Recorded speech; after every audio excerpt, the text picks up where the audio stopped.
Okay, we're recording. All right, this is Josh T. Franco interviewing Kay Turner at her home in Austin, Texas, on June 25th, 2020, for the Smithsonian Institution Archives of American Art Pandemic Project. That's the only scripted part, Kay, of course. So thanks for doing this, Kay, and Very let's just pleased to be a part of it, Josh. Yes. yeah, let's start out with you're in Austin now, which is your home, but you also have another home in New York and deep Yes. roots in both. So maybe that's a good place to start. It's definitely affected where you are, I think, the pandemic. Yes. So I left New York on April 3rd. I have a home there in Brooklyn, in Williamsburg. Um, I had been teaching my class at NYU in the spring semester, and when we went over to virtual classes, uh, I I stayed another month almost, but I was beginning to feel like I wanted to be with my partner Mary in Austin, and I have to admit that it was just so sad for me. The way the city came to feel at the end of March and early April was just, it was the feeling of desperation, and the way that the energies, the amazing energies of the city had just been hollowed out by the pandemic, um, and the politics around the pandemic were really difficult. So I thought I should come down to Austin for a little while. I was quarantined for 14 days here with my cat Bella. In a room apart from Mary, Yes, yeah, in a little studio space that we have out back. Um, and and then I actually thought I would be coming back a little bit sooner, but I've been kind of waiting for the infection rate to settle a little bit. And in the meanwhile, here in Texas, as we do this interview on June 25th, the infection rate here has skyrocketed over the past few yeah, days. So, I mean, without having really good leadership on this across the board, across the country, we're all suffering a lot of uncertainty. We're suffering a tremendous number of deaths, as everyone knows. We're up to 122,000 today. Um, and it was with that uh, issue arising and becoming ever more evident in mid-April that I had my class at NYU build altars. We made virtual altars and at home altars for the pandemic, and then I connected with a group of artist friends in New York, um, who were interested in we were all interested in making memorials that would emphasize the way that the administration and the president had not taken any consideration of well, what I consider to be the presidential duty to mourn the losses of the citizenry. I mean, it's a very basic act of, of conscience that, any president of our country should, see as a solemn duty. And, you know, they'll, I was just, that was the place. We were all, our anger was mounting, I think, in lots of different ways. Different people expressed it in different ways. For me, that was becoming just a source that I could not live with. So my students, I built altars. Um, you're familiar with this, but one of my long-term interests, what I've written about over many years, over getting closer to 40 years now, is about altars, the power of vernacular altars and memorials. Um, I did my dissertation work on that, on Mexican American women's home altars in South Texas, then a book. And I've been, it's just been a very big source of my work as an artist and as a scholar. So it was a natural fit for me to want to use what I knew and what I had done previously to bring it, into this current crisis. So working with a number of artists from New York, old friends, Jenny Romaine, who has the wonderful Great Small Works project, um, uh, people in JFREJ, which is Jews for Racial and Economic Justice, an old, organizing group in New York, a new group called the Caring Majority, which works on nursing home issues. We all came together and made memorials, one in each borough, on May 19th and 20th. And these were memorials that led to a vigil that was done on May 21st and 22nd by a loosely organized group that we all became a part of across the country called Naming the Lost. And that was a group that organized the reading of 10,000 names of the dead in a 24-hour period. So our memorials were a lead up to that, that vigil. And then that group has since somewhat dispersed because George Floyd was murdered, and new concerns arose for a number of people in Naming the Lost. Our group has continued, and we will be doing a series of action memorial days in the coming months around nursing home issues, also inviting individuals to make memorials for their own dead or for friends who have died, or around causes that are of concern to them. So these are going to be on the second Tuesday of the month going forward, at least until September, maybe up until the time of the election. We'll see how the energy, how the energy sort of stays or evaporates, hard to know. I mean, it's just been really wonderful. It's been my way of staying connected to New York, which I do consider my home. This is my second home in Austin, but my heart home and my life is kind of in New York, and it's of course difficult to be away from the place that you call home and that you love as much as I do love New York. So anyway, this has been very much a good way to do that. Mm-hmm. And yeah. I know guess I kind of just blabbed away here, but no, it's great. That's great. I know the feeling of the heart home. It's like during all this, I've been sending even more money to Marfa, to the public radio station, and the Marfa Solidarity Bonds. It's just, you really. They did that great project for the restaurants. Yeah, the Solidarity Bonds I got. The Solidarity Bonds, right. Yes. But you really feel it. You feel yourself feeling what home is in these moments. Yes, I know. That's really true. Zoom, this virtual engagement is, reached a new level because of the COVID. And that's, we would never have done we never considered doing oral histories virtually. But I'm intrigued by the mention of virtual altars. And I just want to know more about how do you go about starting and making a virtual altar? Well, okay, so we did it for my class. We did it in two ways. Everybody made an individual altar at home, photographed it, and then we put it, in a PowerPoint and showed it in our class and talked about each individual one and what the elements of it were. Some people made altars directed at the pandemic itself to try to push it back, use kind of the magical means.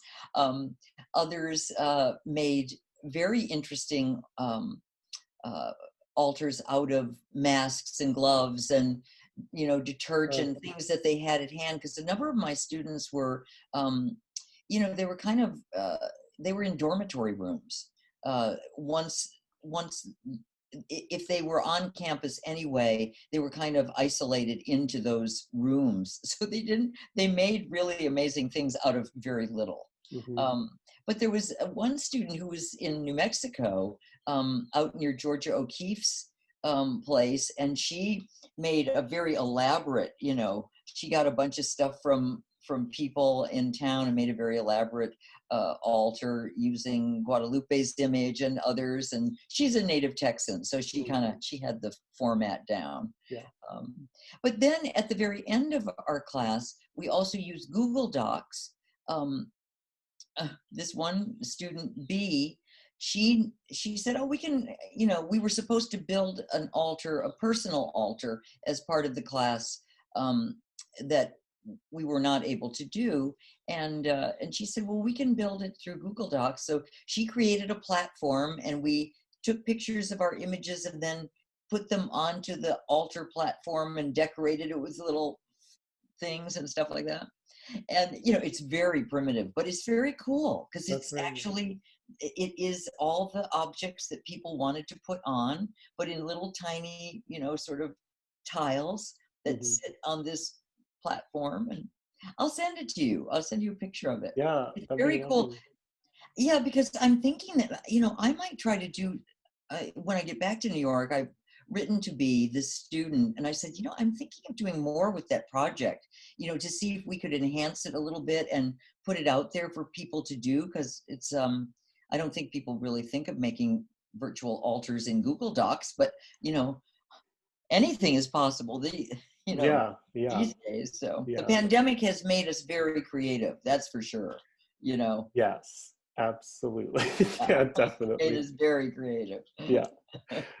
So I know you sent me some pictures of some things happening in New York, um, and I'm gonna try to screen share those if you want to describe what they are while I do that. Sure. These are some pictures of the memorials that we made in May.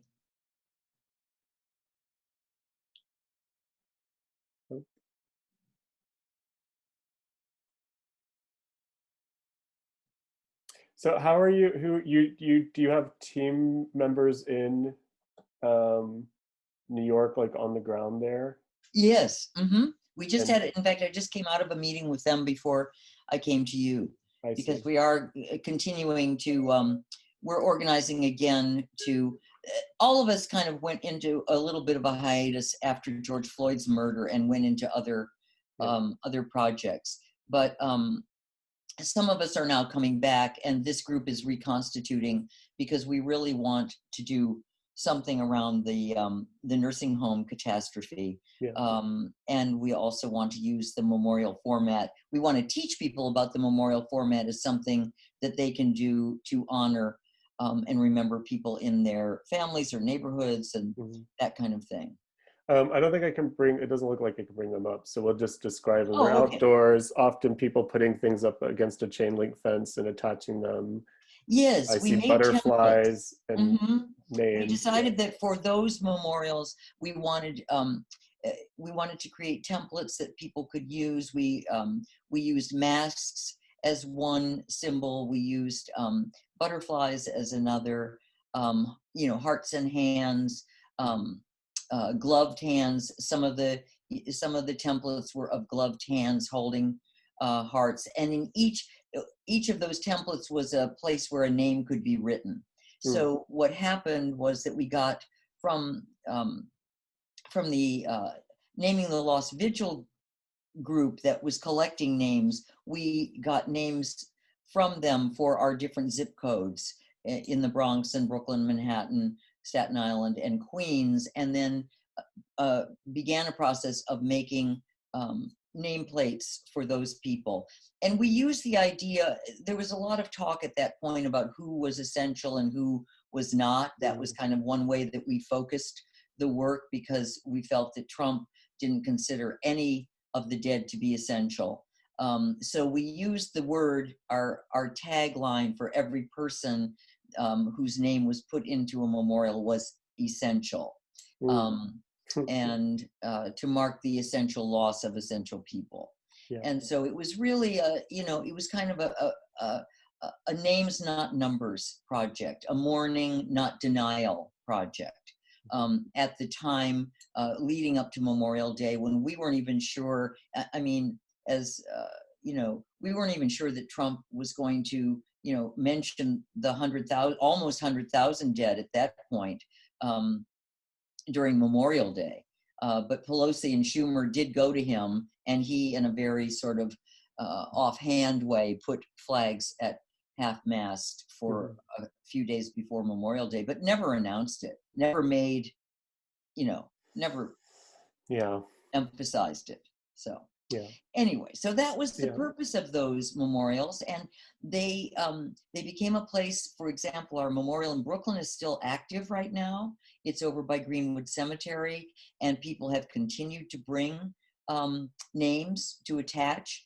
Hmm. They've taken their own. They've gone home with their kids and made little butterflies on pieces of paper and stuff like that, and Hmm. they brought them back.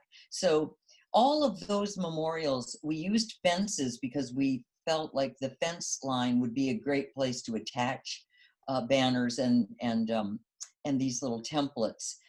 So they were a little bit unconventional in terms of the Hmm. memorial kind of thing that you and I are used to in Mexican tradition, but but they worked very well, and they were very active in the Bronx and in Brooklyn. Yeah. Um, yeah. The other thing that you organized via Facebook that was so fun to watch was the it was joy, I think altars and the way you utilize them are so often about mourning, but turning mourning into joy, or at least communal, Right, a right. sense of communalness. But then New York Singalong really did end up being very much about joy, and you could kind of watch people.